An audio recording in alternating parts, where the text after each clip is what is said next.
인사하겠습니다. 예수님은 그리스도이십니다. 우리 한 번 더 인사드리겠습니다. 기도의 대로를 열라. 네, 오늘 제목을 가지고 인사 한번 하겠습니다. 인생의 끝을 알고 사는 삶입니다. 저는 이렇게 축구를 잘하지는 못하지만 축구를 좋아합니다. 그러다 보니까 참 이렇게 감동적인 몇 경기는 참 오래 기억에 남는 것 같습니다. 그 2002년도 월드컵 잊을 수 없죠. 2002년도 월드컵 때 그 가운데서 8강전에 그 이탈리아와 이렇게 경기를 할 때 참 얼마나 소리를 지르는지 모릅니다. 야, 이런 게 기적이구나 싶을 만큼 후반 44분에 갑자기 골을 넣더니 나중에는 이 연장전 들어가서 이 역전 골든골이 그 이후로 없어졌답니다. 그 이후로 그 우승 후보였던 이탈리아를 이기는 역전 골든골을 안정환 선수가 넣게 되죠. 참 너무 소리를 지르고 감격을 했던 그런 시간이었는데, 한참 뒤에 그 2016년 월드컵 때는 우리나라가 우승 후보였던 독일을 또 이기게 됩니다. 그거 보면서 야, 어떻게 참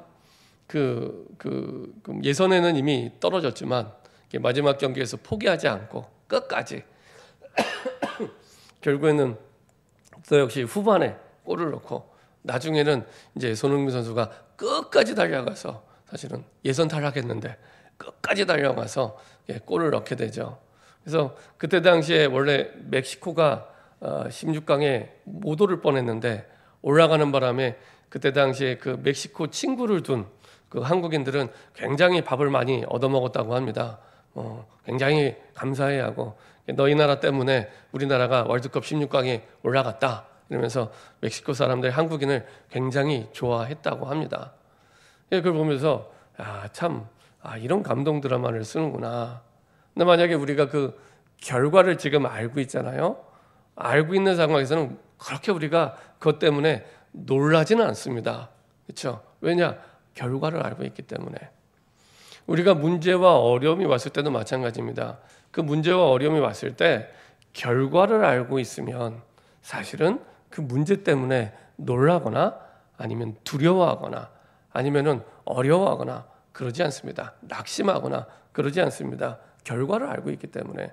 오늘 이 이사야 62장은 사실은 성경에서 말씀하는 인생의 결론의 내용입니다. 인생의 결론.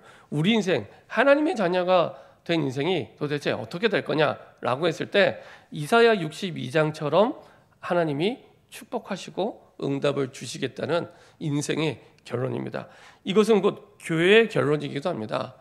교회가 어떻게 될 거냐, 교회가 도대체 어떤 결론에 다다를 거냐라고 했을 때 이런 이사야 62장의 결론을 가지게 됩니다. 이 결론을 나의 약속으로 붙잡고 있으면은 우리가 평생 인생을 걸어가는데 우리가 생각지 못했던, 예기치 않았던 어려움, 문제, 갈등, 위기 온다 할지라도 사실은 해석이 되기 시작합니다. 결과를 알고 있기 때문에 하나님의 말씀으로 해석이 되기 시작합니다. 하나님께서 내 인생의 끝을 이렇게 하시려고 인도하는 여정 속에 하나님 이렇게 인도하고 계시는구나. 꼭 뭐가 냐면 요셉이 세계복음화의 언약을 붙잡고 인도하는 여정 속에 노예로 끌려가기도 하고 감옥에 가기도 해요. 그것도 억울하게 누명을 쓰고. 그럼에도 불구하고 이 요셉에게는 인생의 끝을 아는, 하나님이 결국에 세계복음화 때문에 나를 인도하시겠다는 결론을 가지고 가는 여정이었기 때문에 그 여정 속에서 하나님이 주시는 응답을 누리게 되죠. 이사야는 크게 두 부분으로 나누는, 지난번에 말씀드렸습니다. 1장부터 39장까지는 이제 앞으로 100년 뒤에, 그 당시 이제 100년 뒤에 이사야 시대에서 약 100년 뒤에 이스라엘이 포로로 끌려가게 됩니다. 포로로 끌려가기 전에 미리 말씀해 주시는 거예요. 미리 말씀해 주는 거예요. 그래서 돌아오도록, 회개하도록, 그리고 미리 회복하도록 말씀해 주시는 거예요. 그리고 앞으로 일어날 일에 대해서 경고를 1장부터 39장까지 쭉 하게 됩니다. 그리고 이제 40장부터 66장까지는 이제 포로로 끌려갔다가 그게 끝이 아니야. 그게 이스라엘의 결론이 아니야. 다시 돌아올 거야. 다시 회복될 거야. 이것을 계속 반복적으로 예언합니다. 왜냐하면 이때 당시에 이스라엘 사람들, 이후에 포로로 끌려가서도 마찬가지지만은 끌려가기 전에는 이스라엘 백성들이 설마 바벨론의 포로가 되겠어? 라는 생각을 갖고 있었고, 바벨론의 포로로 끌려가서는 우리가 이 포로 생활이 영원히 끝나지 않는구나. 영원히 끝나지 않는 고통, 영원히 끝나지 않는 이 어려움, 고난, 이렇게 생각이 됐던 거예요. 꼭 우리나라가 일제시대 때, 우리가 지금에서야 일제시대 36년이라고 얘기하지만 일제시대를 살았던 사람들에게는 우리가 언제 이 일본의 압제에서 벗어날 수 있을까? 일본의 이 잡혀있는 거에서 벗어날 수 있을까? 끊임없이 투쟁을 하면서도 그 생각을 갖고 있었죠. 끝나지 않는 고통처럼 사실은 마음에 담겨 있는 겁니다. 그래서 하나님은 그 이스라엘이 포로 시대를 살아갈 때도 끊임없이 선지자들을 보내서 아니야, 그게 끝이 아니야. 너희에게는 다른 결론이 있어. 다시 회복시키는 그날이 있어. 이거를 계속 말씀하세요. 근데 누구를 통해서 이것이 이루어지느냐? 그것을 진짜 믿었던 사람을 통해서 이루어지게 됩니다. 진짜 믿었던 사람. 그 대표적인 누굽니까? 다니엘은 포로로 끌려간 그때부터 포로에서 해방될 때까지를 다 겪은 사람입니다. 다니엘은. 그래서 바벨론의 포로로 끌려가서 4명의 왕이 바뀌거든요. 심지어 이스라엘을 통치하는 나라가 나중에 바뀌기도 해요. 나라는 바뀌었는데 여전히 노예예요. 여전히 포로고. 참 얼마나 이스라엘 백성들에게는 희망이 없고 소망이 없겠습니까? 나라가 바뀌면 좀 해방이 될 수도 있겠는 희망이라도 품겠는데 그것도 안 되는 거예요. 그 2차 세계대전 이후에 그 많은 나라들이 이렇게 해방을 받게 됩니다. 우리나라뿐만 아니라 많은 나라들이 2차 세계대전 이후로 사실은 이 유럽의 열강에 잡혀 있던 이 노예됐던 나라들이 해방을 받게 됩니다. 이스라엘은 그런 것도 없었던 거예요. 왕이 다리오 왕으로 바뀌었는데 바사 왕 페르시아로 바벨론에서 페르시아로 바뀌었는데도 여전히 여전히 잡혀 있는 겁니다. 그러니까 얼마나 희망이 없고 소망이 없고 끝이 없는 고통 속에 살아가고 있겠습니까? 근데 여전히 하나님은 계속 말씀하고 계세요. 아니야, 이게 끝이 아니야. 너에게는 다른 끝이 있고 다른 회복이 있어. 그리고 계속 말씀하시는 겁니다. 그러면서 역시 이사야 62장에 하나님이 약속하신 그 결론, 하나님이 약속하신 그 인생의 결론에 대해서, 이스라엘의 결론에 대해서 말씀하고 있습니다. 그래서 이스라엘이 다시 회복될 것임을, 그게 끝이 아니야, 다시 회복될 것임을 말씀하고 있죠. 그래서 하나님의 주신 말씀을 내가 선명하게 붙잡을수록 하나님이 주신 역사와 응답들을 확인하게 되고 내 인생의 결론을 알고 가기 때문에, 끝을 알고 가기 때문에 사실은 우리에게 와 있는 내가 이해할 수 없는 많은 상황들, 환경들, 어려움들, 문제들이 올바르게 해석이 되기 시작합니다. 이해되기 시작하고요.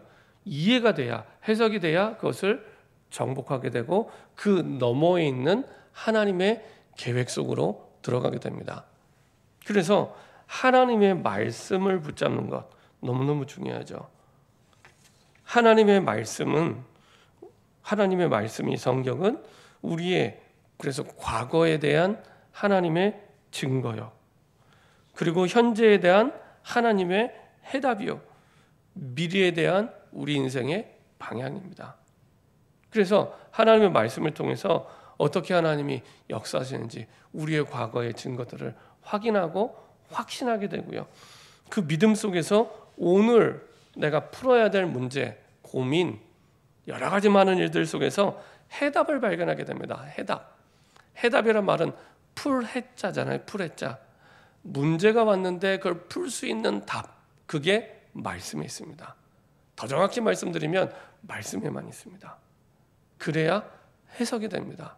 이해가 돼요. 왜냐? 하나님은 오늘만을 바라보고 우리를 인도하지 않습니다. 우리 인생의 끝을 두고 오늘을 인도하고 계십니다. 그래서 하나님보다 더 지혜로운 분이 이 땅에 없습니다. 그렇죠? 지혜라는 것은 우리가 미리 알고 준비할 때 지혜롭다 이렇게 얘기를 하거든요. 그렇죠? 미리 알고 준비할 때 참 지혜로운 사람이야 이렇게 얘기를 합니다. 하나님은 우리 인생의 끝을 알고 오늘을 인도하시는 분, 그분께서 주시는 말씀이기 때문에, 그렇죠? 그래서 오늘 나에게 와 있는 상황에 대한 분명한 해답을 주십니다. 말씀을 통해. 그리고 가보지 않은 미래에 대한 길을 보게 하세요. 가보지 않은 미래에 대한 길. 그래서 시편 119편 105절에 하나님의 말씀은 우리의 가는 길에 빛이요 등이 되죠. 캄캄한 밤길을 가보신 적 있습니까? 저는 전에 가본 적이 있어요. 함양에 대학생들 데리고 전도 캠프를 가는데 주일날 예배를 마치고 출발하다 보니까 함양에 밤 10시, 11시쯤 도착하게 된 거예요. 근데 시골에 참 그 농촌의 마을에 가로등이 없어요. 가로등이 없어요. 야, 참 그런 마을을 처음 봤는데 가로등이 없으니까 정말 그 칠흑 같은 어둠이라는 게 뭔지를 알겠어요. 칠흑 같은 어둠. 너무 깜깜해요. 너무 깜깜해요. 그 차 라이트를 딱 끄면은 정말 그냥 아무것도 안 보여요. 그런 칠흑 같은 어둠. 진짜 하늘의 별만 환하게 반짝이는. 그래서 야, 진짜 캄캄하구나. 근데 우리가 하나님의 말씀이 없으면 그런 길을 매일 가는 거예요. 그래서 119편 105절에 하나님의 말씀은 우리의 가는 길에 등이요 빛이 되십니다. 그럼 이 빛이 없고 등이 없으면 어떻게 되겠습니까? 늘 평생을 매일을 캄캄한 길을 가는 거예요. 캄캄한 길을. 그래서 하나님이 주신 언약궤 말씀이 우리의 삶에 회복이 될 때 모든 것이 회복되고요. 강단의 말씀에 내가 승리할 때 모든 것에 승리가 되고요. 강단의 말씀에 실패할 때 모든 것에 실패가 됩니다. 이스라엘 백성들이 40년 동안 광야 생활할 때 그거 훈련한 겁니다.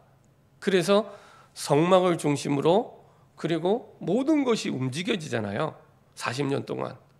그래서 성막이 움직이면 이스라엘 백성들이 그때 움직입니다. 성막이 멈추면 그때 멈추고요. 성막의 가장 안쪽 지성소에는 언약궤가 있죠. 언약궤는 하나님의 임재를 나타내고 성막 자체가 하나님의 임재를 나타냅니다. 그러니까 눈에 안 보이는 하나님을 안 믿으니까 하나님이 교회에 모형되시는 성막을 만들게 하시고 성막 가장 중요한 자리 지성소 안에 사실은 언약궤를 두게 하시죠. 그래서 언약궤를 따라 모든 걸 갈도록 심지어 요단강을 건널 때는 딱 거리를 두고 가라. 2000규빗 거리를 두고 가라고 해요. 왜냐? 200만이 움직이잖아요. 200만이 움직이니까 언약궤가 잘 보일 수 있는 거리를 유지하면서 언약궤를 보고 그것이 우리의 이정표가 돼서 가이드 포스트가 돼서 그 가이드대로 가라는 겁니다. 그 가이드대로. 언약궤가 그 가이드가 돼서 가이드 포스트가 돼서 그 가이드대로 가라는 겁니다. 그래서 40년 동안 이스라엘 백성들이 그 훈련을 한 겁니다. 왜냐? 이스라엘 백성들이 400년 동안 하나님의 백성이 종이 될 수 없는데 노예가 될 수 없는데 왜 노예가 됐냐? 하나님의 말씀을 잃어버리고 하나님의 말씀을 떠났기 때문에 하나님의 말씀을 떠났다는 것은 하나님을 떠난 겁니다. 하나님의 말씀을 떠난 건 하나님을 떠난 겁니다. 그래서 노예가 된 거야. 세상의 노예가 된 거야. 애굽의 노예가 된 거야. 그래서 내 사랑하는 자녀가 내 사랑하는 딸이 다시는 세상의 노예되지 않도록 40년간을 매일을 언약궤를 따라가는 훈련을 보름이면 갈 수 있는 거리인데 보름이면 갈 수 있는 거리를 40년을 훈련시킨 겁니다. 언약궤를 따라가도록 말씀을 따라가도록 말씀이 이해돼야 해석이 되기 때문에 말씀이 이해되지 않으면 해석이 안 됩니다. 그렇죠? 그래서 현실에 매몰되고 문제에 매몰되기 시작합니다. 그렇죠? 그 현실에 빠지게 되고요. 그리고 그 문제에 매몰되기 시작합니다. 그러니까 나빠서가 아니에요. 빠진다니까요. 길을 가는데 함정이 있는지 모르는 거예요. 그리고 빠지는 겁니다. 그래서 길을 잃지 않도록 하나님은 40년 동안 언약궤를 따라 성막을 따라 그 훈련을 하게 하신 거죠. 그래서 이사야 62장에 미리 말씀해 주셔서 하나님이 인도하시죠. 그래서 그 말씀이 있을 때 우리의 믿음이 있게 되고요. 믿음이 있을 때 염려를 내려놓게 됩니다. 염려를 가지지 말아야지 해서 가지지 않는 게 아닙니다. 여기서 말하는 염려는 마태복음 6장에서 말하는 염려는 이게 두 가지 사이에서의 갈등을 얘기하는 겁니다. 하나님의 일이냐 세상의 일이냐 여기에서 갈등하는 겁니다. 그래서 계속 마태복음 6장에 보면 무엇을 먹을까 무엇을 입을까 염려하지 마라. 이는 다 이방인들 불신자들 아버지 없는 고아가 구하는 걸 너희 천부께서 아버지 하나님께서 이 모든 것이 너희에게 있어야 할 줄 아니라. 우리가 염려하는 건 고아가 하는 거래요. 고아. 아버지 없는 고아가 하는 거래요.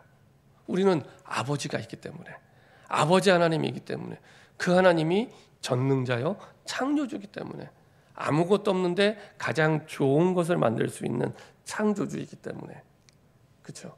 그리고 불가능을 절대 가능으로 바꿀 전능자이기 때문에 그 하나님이 아버지이기 때문에 그래서 정말 그 하나님이 아버지인 걸 믿어? 이거를 계속 질문하는 겁니다. 정말 그 아버지를 믿어? 정말 그 아버지를 믿어? 저는 참 감사한 건 저희 아버지가 일찍 돌아가셨지만은 오히려 육신의 아버지에게 구할 것을 하늘 아버지한테 구하게 되는 기도의 축복 속으로 들어가는 발판이 되게 하시더라고요.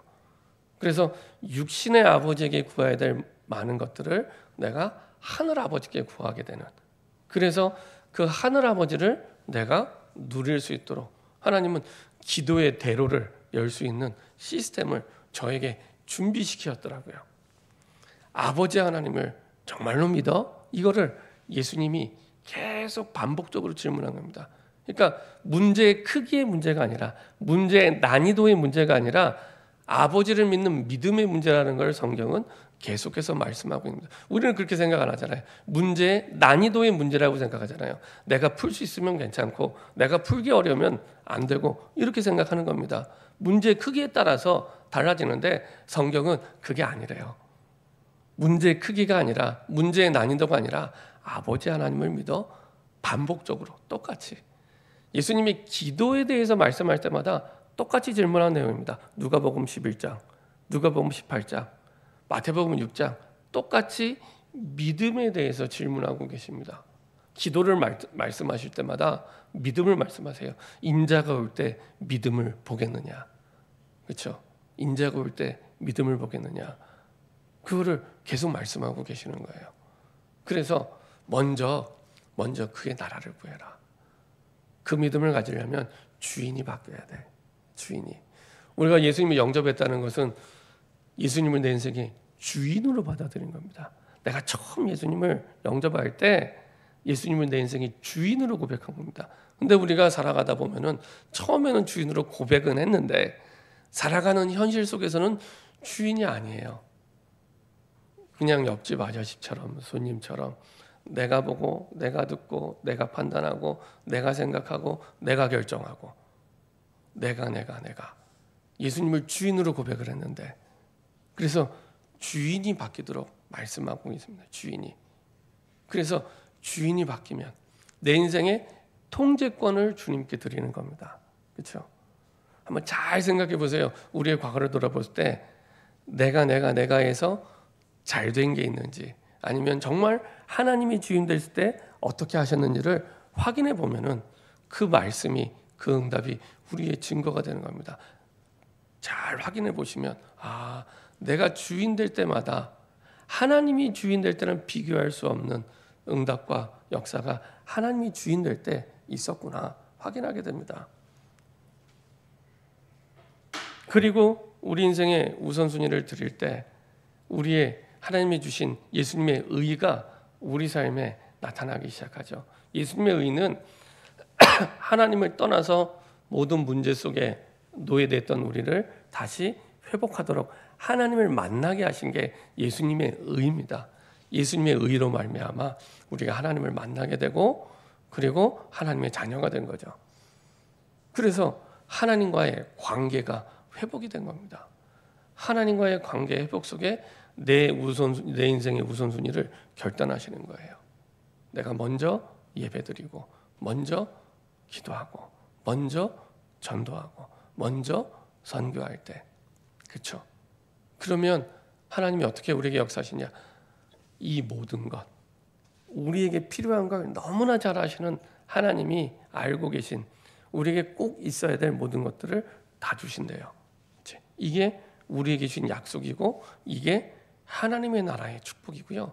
이게 사실은 마태복음 5장, 6장, 7장 예수님이 산상수훈하신 주제입니다. 이게 하나님의 나라야. 이게 하나님의 나라야. 하나님의 나라에 대해서, 그렇죠? 말씀하시는 겁니다. 그래서 모든 것이 합력하여 하나님의 뜻, 내 뜻이 아니라, 내가 원하는 게 아니라, 모든 것이 합력하여 하나님의 뜻을 이루는 것이 선을 이루는 것이거든요. 모든 것을 합력하여 선을 이루게 하시는 하나님을 내가 날마다 만나는 기도 속에서 이 비밀을 누리게 됩니다. 그러면 인생의 결론을 알고 살아가는 삶이 돼요. 하나님이 전도와 선교와 세계복음화 속에 나를 이렇게 사용하시겠구나. 점장이가 아닌데 말씀을 통해 내 미래의 길을 보고 가게 하시죠. 첫 번째로 하나님은 우리를 향한 하나님의 사랑을 얼마나 큰지를 먼저 깨닫게 하십니다. 이사야 62장 1절 2절 보면은 나는 시온의 의가, 시온은 이스라엘 백성, 우리 같은 하나님의 자녀를 얘기합니다.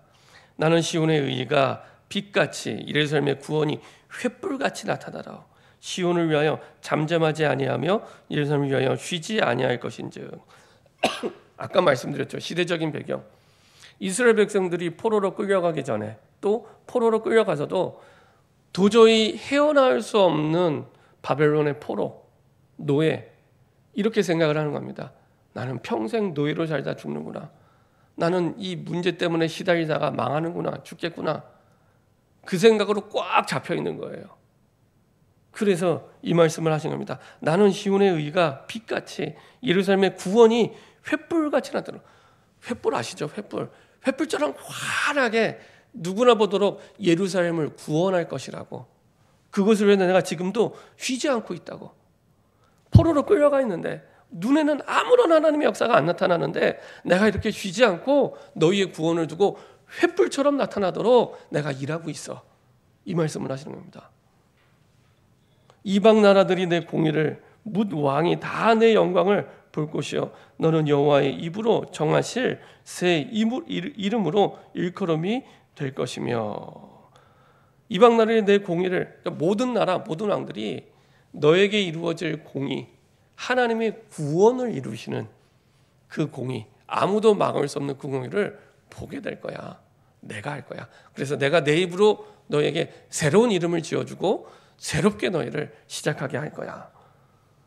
이렇게 하나님이 말씀하고 약속해 주시죠. 그리스도께서 구원을 완성하기 위해 쉬지 않고 여전히 변함없이, 지금도 마찬가지입니다. 우리 삶 가운데 하나님은 하나님의 구원을 두고 그리스도께서 끊임없이 그 일을 이뤄가고 계세요. 우리의 믿음이, 우리 인생의 방향과 마음이 하나님의 구원이 있지 않기 때문에 못 보는 거지, 내가 그리스도께서 이루시는 그 구원의 사역 속에 내가 동참할 때, 내 마음이 동참할 때 그 역사를 보게 되는 겁니다. 3절에는 너는 또 여호와의 손에 아름다움과 내 하나님의 손에 왕관이 될 것이라. 왕관, 그렇죠? 우리가 왕관이 될 만큼, 왕관이라는 것은 왕을 나타내는, 왕의 영광과 위엄을 나타내는 건데 하나님의 영광의 일부가 되고 너 자체가, 네 인생 자체가 하나님의 영광이 될 거야. 하나님의 찬양이 될 거야. 왕이 쓰는 왕관처럼 빛날 거야. 그렇죠? 그리고 또 말씀하십니다.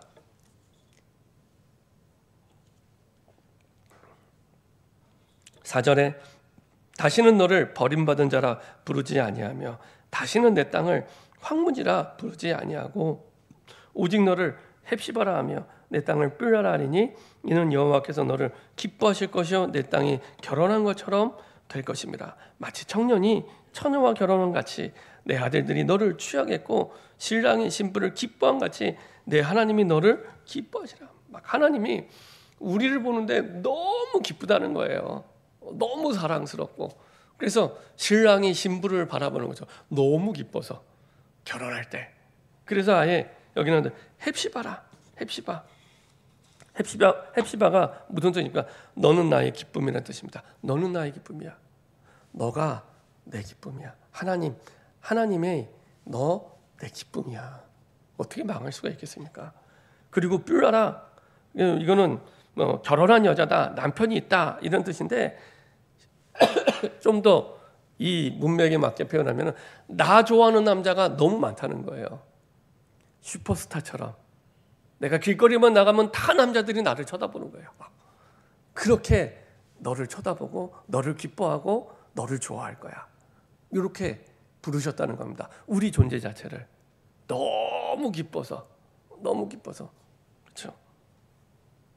심지어 우리 62장 1절 같은 경우에는 시온의가 빛같이 예루살렘의 구원이 횃불같이 나타나도 시온의여 잠잠하지 아니하며 예루살렘을 위하여 쉬지 아니할 거죠.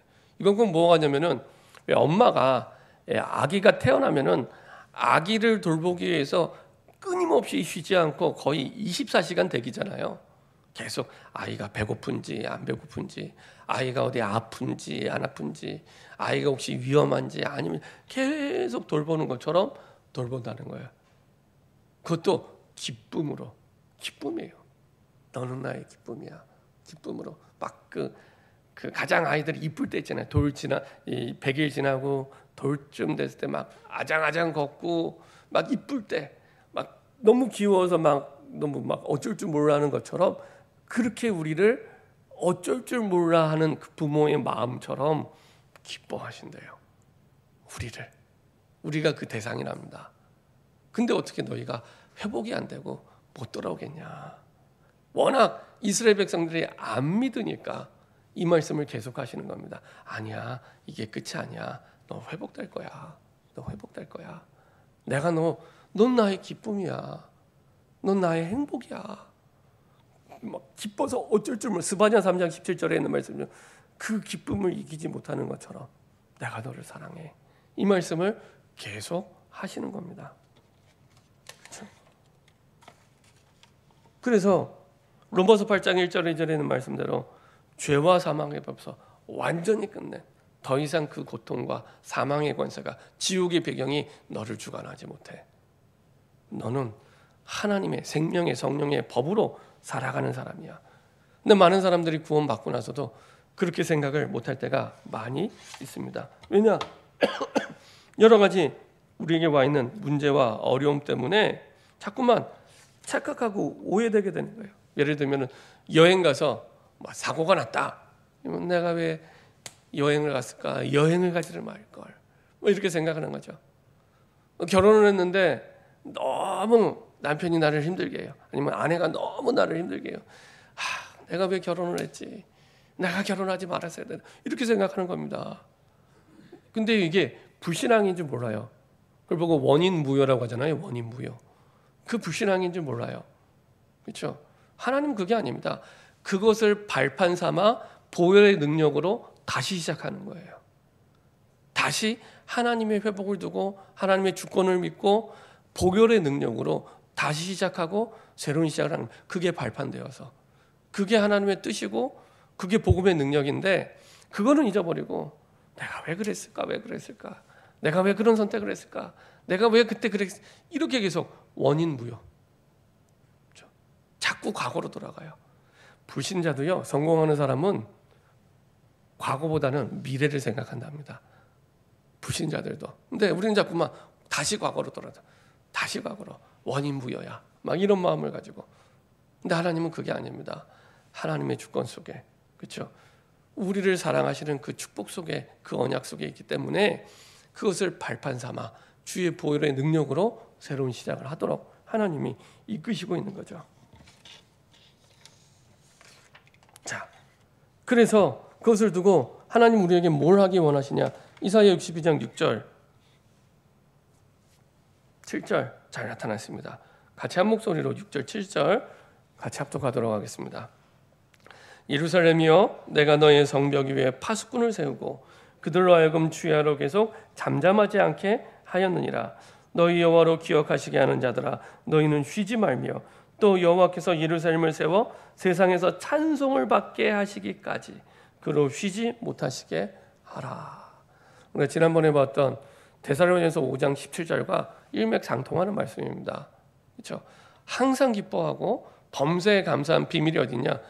쉬지 말고 기도하라. 여기 있습니다. 쉬지 말고 기도하라는 것은 끊임없이 기도만 해라 그 얘기가 아니라 내 모든 삶을, 내 모든 일을, 내 모든 사건과 문제들을 생명의 주관자 대신 충분히 그것을 해결할 수 있는 아버지의 하나님과 연결하라는 거죠. 그런 기도의 파수꾼으로 나를 세우셨다는 겁니다. 기도의 파수꾼으로. 그럼 기도를 언제까지 해야 됩니까? 여기 나와 있는 데들이요. 세상에서 여호와께서 예루살렘을 세워 세상에서 찬송을 받게 하시기까지 이스라엘이 회복이 되는 걸 볼게. 이스라엘 회복을 보고 하나님은 영광과 찬송을 받으시고 그때까지 기도를 멈추지 말라는 겁니다. 그래서 우리가 기도를 할 때 얼마만큼 하면 되겠습니까? 대부분은 한 번 하고 두 번 하고 세 번 하면 3-4번이라고 기도하고 안 하더라고요. 그러면서 내 기도에 하나님은 응답을 안 주시는 하나님이구나 이렇게 생각을 합니다. 근데 예루살렘을 세워 세상에서 찬송을 받게 하기까지 다시 이스라엘 백성들이 회복될 때까지 기도하는 겁니다. 그러면 하나님이 내게 응답을 주실 때까지 기도하는 겁니다. 내가 5분을 기도합니까? 50분을 기도합니까? 얼마나 기도해야 됩니까? 하나님이 내게 응답을 주실 때까지. 분명히 예루살렘을 세우는 건 약속이 되는 거고요. 그 세우는 과정 때까지. 근데요, 놀라운 사실은 그 기도하는 여정 속에 하나님은 나를 바꾸세요. 나를 바꾸세요. 이게 저의 여정을 이렇게 쭉 돌아보면은 기도하게 하시더라고요.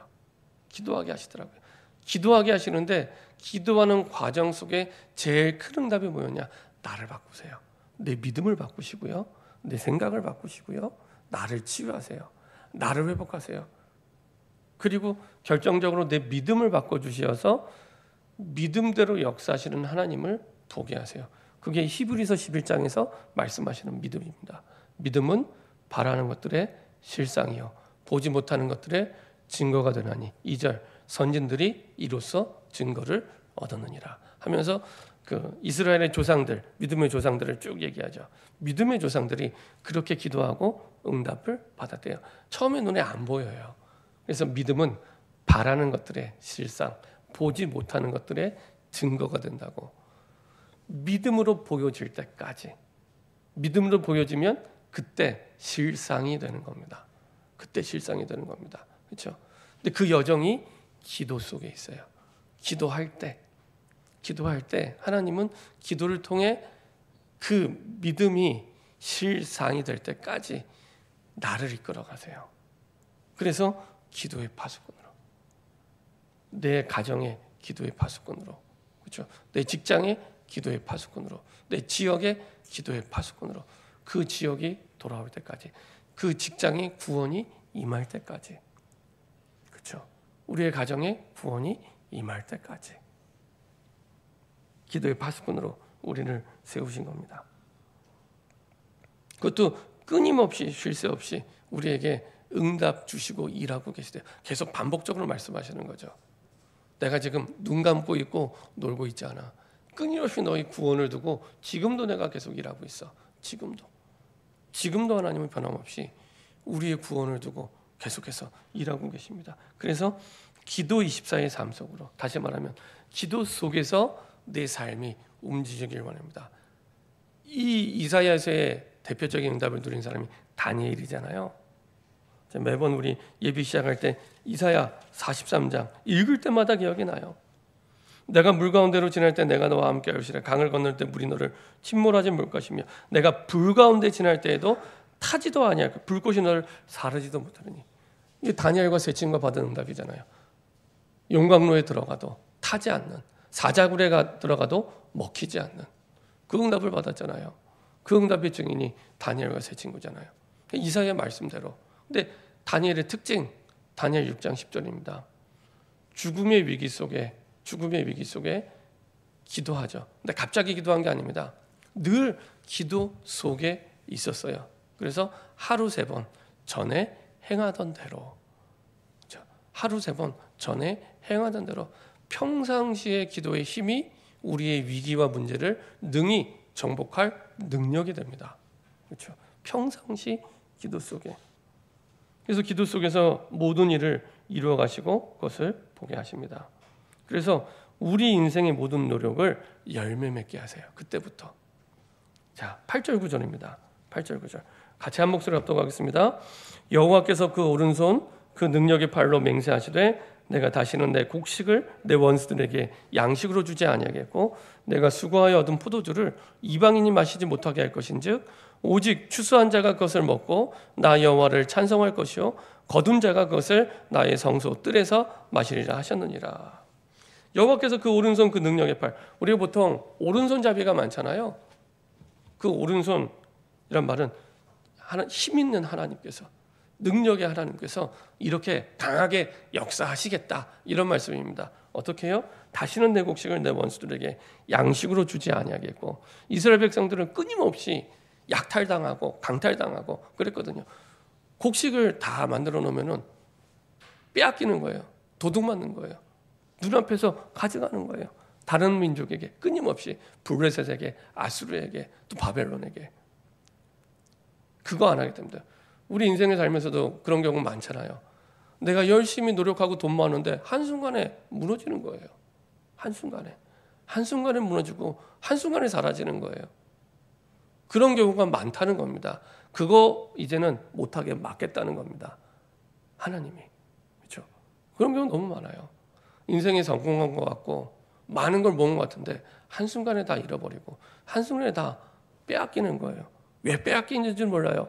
왜 무너지는지 몰라요. 그 원인을 하나님에게서 찾지 않아요. 내가 실수해서, 내가 무능해서, 내가 모자라서, 내가 이렇게 했어야 되는데 아니라니까요. 그거 아닙니다. 하나님의 뜻과 상관없이 하나님이 주인 되지 않은 상태에서 내가 막 내 인생을 달려가는 겁니다. 그러면 늘 도둑맞고 빼앗기고 강탈당하게 되는 겁니다. 그거 다시 안 하게 하겠다는 겁니다. 그래서 내가 내 손으로 추수한 거 내가 먹게 하시고, 그래서 오직 추수한 자가 그것을 먹고, 너무 당연한 일인데 이 응답을 누리게 하십니다. 나 여호와를 찬송할 것이요 거둔 자가 그것을 나의 성소의 뜰에서 마시리라 하셨느니라. 이스라엘의 회복에 대해서 다시 얘기하죠. 예루살렘 성전에 대한 회복에 대해서 다시 말씀하시는 거죠. 그래서 우리 인생의 모든 노력이 허무한 게 아니라 노력대로 열매를 맺게 하신다는 겁니다. 이 모든 축복을 주신 이유가 무엇입니까? 10절부터 12절까지 나오게 됩니다. 우리 10절부터 12절까지 같이 합독하도록 하겠습니다. 성문으로 나아가라. 백성이 올 길을 닦으라. 큰 길을 수축하라.